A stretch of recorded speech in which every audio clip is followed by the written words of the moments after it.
this sanctuary. Same command he gave to Adam. Okay, yes?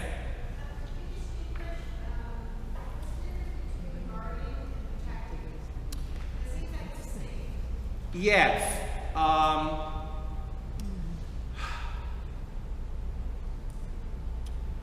I would say the difference would be one is passive, one is active.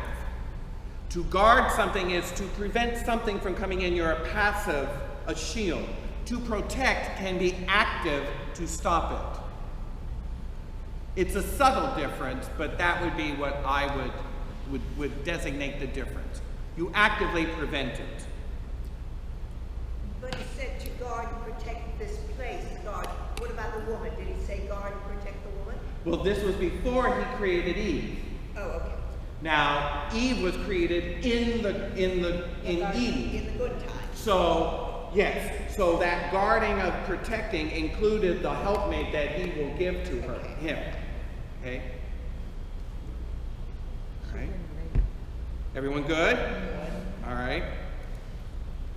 Now, I want you to watch, this is one of the two videos, because it's going to set up what I would argue are some of the reasons why we're having so much difficulty as men nowadays.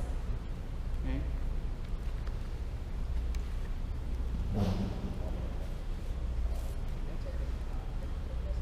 This is a little bit long, but I think it's worthwhile listening to.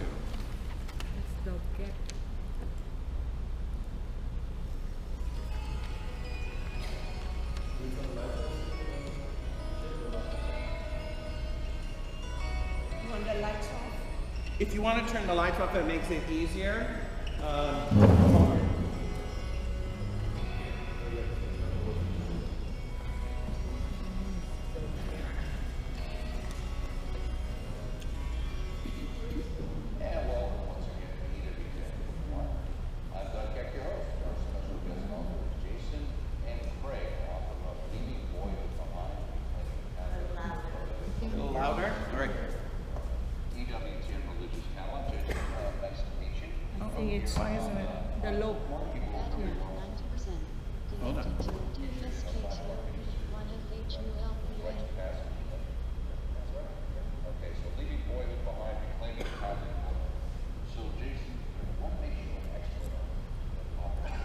Hold on, I had this going earlier, that's why I was testing it.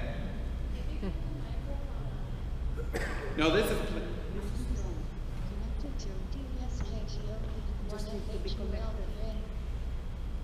Okay. Come on.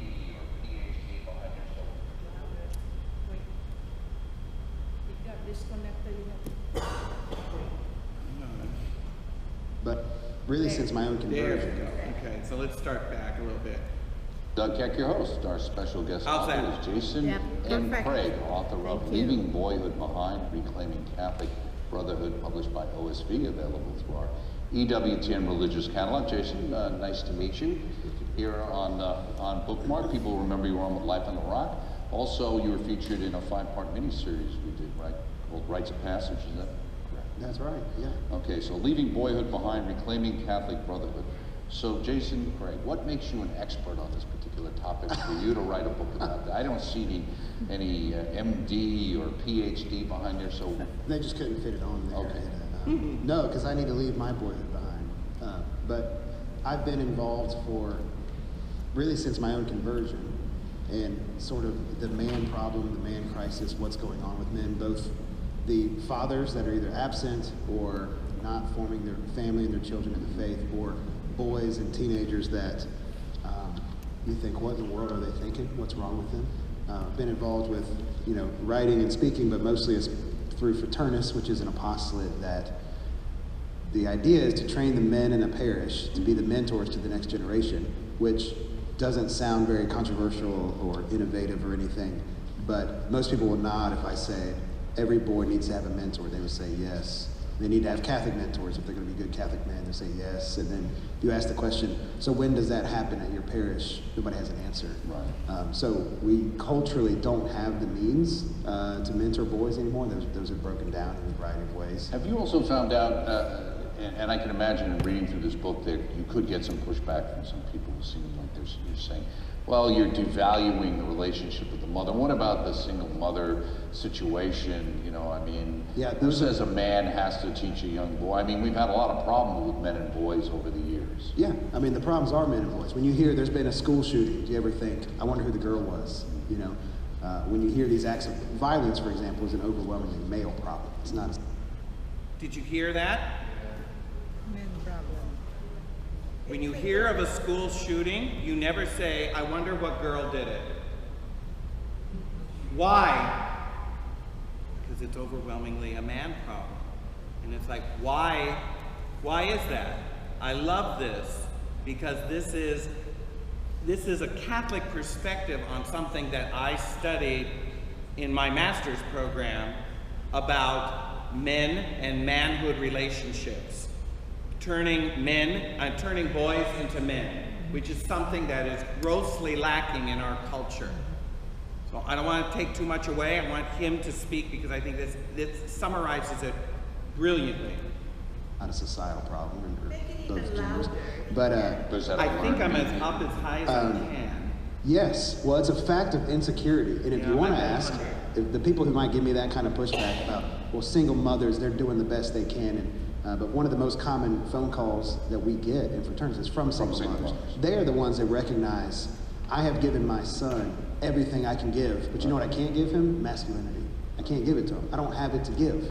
So they're the ones that are clamoring for the church, for mentoring groups for men to show up and mentor their boys. And then we've got the crowd you would just describe telling them they don't have to do that, which is, that's coming from the mouth of a bureaucrat and a self-proclaimed expert. It's not coming from on-the-ground need, which is every boy has to have. If you're a faithful Catholic man, if anyone watching this is a faithful Catholic man, or they know, you can ask them every single time, tell me about the men in your life that helped bring you to where you are today. They always have an answer. And if you ask somebody who's fallen away from the church, how often is it that the father or no men, literally no men, were involved in making sure he didn't fall away? So as a boy enters into his manhood, if he looks around the church and he sees women and children, he's going to go, well, this is a place for women and children. If I want to be a man, I need to go somewhere else. Right, which is what you talk about in the book. Right. Now, you got Anthony Esselin. So this is what I'm talking about, where men need to guard and protect and to lead where they are missing. Where they are missing. So I love the way that he is nailing this idea right on the head. Who's an interesting thinker, who's been here many times. Finally, a book on the Christian faith and the crisis of manhood in our time by someone who remembers that we have bodies, that a boy's body is not like a girl's body, that boys are supposed to become men. And he says manhood is something men have to win. What do you think he meant? Yeah, there's always been a sense that to achieve manhood is actually something that you have to do, and that is not an information that you memorize and regurgitate, that there's something that we have, like he said, we have a body. This experience within our body, within our soul, within our mind, all of these things are bringing us towards maturity, and what's occurring, and from the title of the book is what I'm trying to say, is you're leaving behind boyhood. You know, St. Paul says, stop thinking like children. You know, I want you to stop reasoning like children. I wish you could eat the meat of truth, but you're still drinking milk. You know, there's a sense of to grow up to salvation.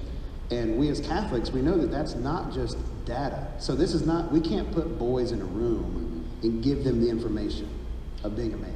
You said, I know my father worked me hard to make me a man. He gave me hard work as a gift. Then you go on to say masculinity, despite his assertions to the contrary, is not something you can build by sheer effort. It's a gift received and responded to. What do you mean by masculinity, and how is it a gift? Well, when you brought up violent men earlier, right? So a man grows into his strength. You know, even when St. Luke ends the narrative of St. John the Baptist and our Lord, he says they grew into their strength, right? When a boy is growing to that strength, he wants to know how to use it. And he's seeing himself change. And he's never been a man before. It's an important thing. He's been a boy his entire life, and there's a way to be a boy, and he's never been a man before. And it is a gift that's passed on. This is the very idea of tradition, of patrimony. I mean, we call it the church fathers, the gift that they gave us, the apostolic fatherhood of the church is passing something on to us that's a treasure. And if you don't receive that gift and you go try to achieve it on your own, you end up becoming either, there's people who have described it as a wimp or a barbarian, or a brute or a brat. Because the man who's constantly trying to overpower all the men around him is ultimately insecure. He hasn't been given the gift of masculinity. Secure. So there's a difference between machismo and masculinity. Absolutely, yeah. Well, that's a false masculinity, and the machismo attitude is primarily in societies that have a breakdown of fatherhood, right? Because there's a strength, and even the gang mentality, there's a strength that comes with being a man, and if you're not taught how to use that strength, if you're a wrecking ball aimed at the wrong thing, wrecking the wrong building, that strength becomes dangerous. On the other side of it, though, if you sense within you, I have a strength, I have a calling as a man, and you don't have someone confirm that or affirm it and teach you how to use it, you can become passive. You can become totally, you don't have a leadership role in your family. You feel like everyone around you doesn't respect you. So it's kind of the opposite of the man who's trying to control everybody, is he just feels controlled. So what is? Does this sound true? Does this ring true, what's going on in our culture? I know I see this in the student body that I work with. I know I see this. So I think that this is something that, again, I study. And when he talks about, he'll mention this earlier, but later on, but the difference between men and women, between boys and girls, is this. In traditional societies, in, if you will, for a lack of a better term, Stone Age cultures, they recognize this. Boys don't turn into men automatically. They're made into men. Something has to happen to the boy. In these kind of cultures, these, lack of a better term, primitive cultures that we would think of, what happens is a boy becomes too unruly for his mother to control. So the elders decide it's time to make him into a man. This usually happens around 13 years old.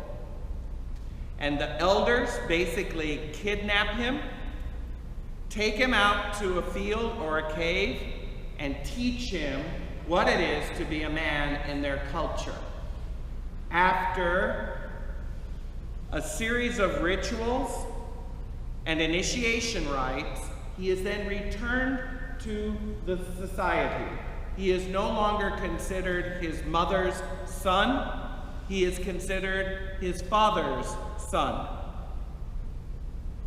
Because he is moved from being a boy into a man. And he is then expected from that point on to take on the roles and responsibilities of the tribal culture as a man. If a boy does not go through this, these kinds of things that he's describing about what happened, he either wimps out, is ineffective, or he overcompensates and becomes brutal. Okay? I'm going to talk a little bit more about that. Now, for women, it's entirely different. In these same cultures, a girl turns into a woman at the time of her first menstruation. What happens is girls turn into women by that. And what they do is they have a similar type ritual. Women will take the young girl into a hut, and they will sit in a circle, and they will celebrate her turning into a woman. It just happens. Nature happens. And she leaves that hut, and she's now a woman. That's it. Period. And these kinds of rituals and celebrations of transition from boyhood and girlhood into manhood and womanhood are generally universal. You see them in African culture, Australian culture, Native American cultures. There is a hint of this in Judaism with the bar mitzvah, thank you. At that point, see, in Jewish culture, for example, in traditional Jewish culture, men sit on one side of the synagogue and women sit on another. When you're a boy, you sit with the women until you're 13. Then you know what happens? You become a man, and you know how you do it? You learn the Torah, you begin to teach from the Torah, just like the rabbis, and you move from sitting with the women and the children to sitting with the men. You are then expected to start acting like a man and not a child. Period. And this is a big ceremony that demarcates the end of childhood and the beginning of adulthood. Okay? Unfortunately, in our modern culture, we don't have anything close to that. Children just kind of blend, and they don't have any way of demarcating or being affirmed in their manhood or their womanhood. Actually, it is destroyed, actively destroyed in our culture. You could certainly argue that. Let me get back to this interview because it is a bit long, but if you are at all interested in this, and I'm speaking mostly to the men in this room, I would strongly recommend getting this book, Leaving Boyhood Behind, as a good start as a Catholic man. What does watery concrete have to do with that? Well, so my father's not a theologian, not a philosopher. He's a blue-collar working man, which I'm very proud of. And when you are working with concrete, it can be very difficult because it's gravel, sand, water, and cement, you know, and you're trying to move it. And it's literally turning into stone as you're working it. And one of the ways you can make it easier to work with is add water to it to make it easier on you working it. The problem is when you add too much water to it, it becomes weaker. So I think that's a really good image of there's ways we can make life easier for young men, but in the long run, if they don't learn how to move that gravel and sand and cement around, you add water early on. You see, pouring concrete with them starkly contrasted the worlds of home and school, places run by the motherly figures of my life. In this tough environment, there was simply no room for whining and self